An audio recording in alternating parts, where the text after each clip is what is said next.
আছি।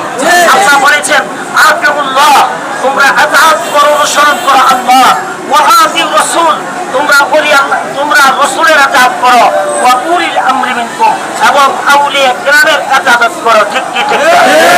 আল্লাহ বলেছেন আলা ইন্না আউলিয়া আল্লাহ লা খাউফুন আলাইহিম ওয়া লা হুম ইয়াহজানুন। সাবধান, হুঁশিয়ার, আল্লাহর ওলিদেরকে তোমরা, আল্লাহর ওলিদের কোনো ভয় নাই, ভীতি নাই, তারা কোনো বিষয়ে দুঃখিত না। ঠিক ঠিক না? ওলি আল্লাহদের দরবারে ভাঙচুর করে, জ্বালা পোড়াও করে এই দেশের অশান্তি নষ্ট করবে, আগুন আগুন যেরকম নষ্ট করবে। এই জন্য বলতে চাই, যারা ওলি আল্লাহর দরবারে ভাঙচুর করেছেন বিগত বছরে তারা অনেক ক্ষতিগ্রস্ত হয়েছে। ঠিক কি ঠিক না? তারা ক্ষতিগ্রস্ত হয়েছে। আপনাদেরকে বলতে চাই, ওলি আল্লাহর দরবারে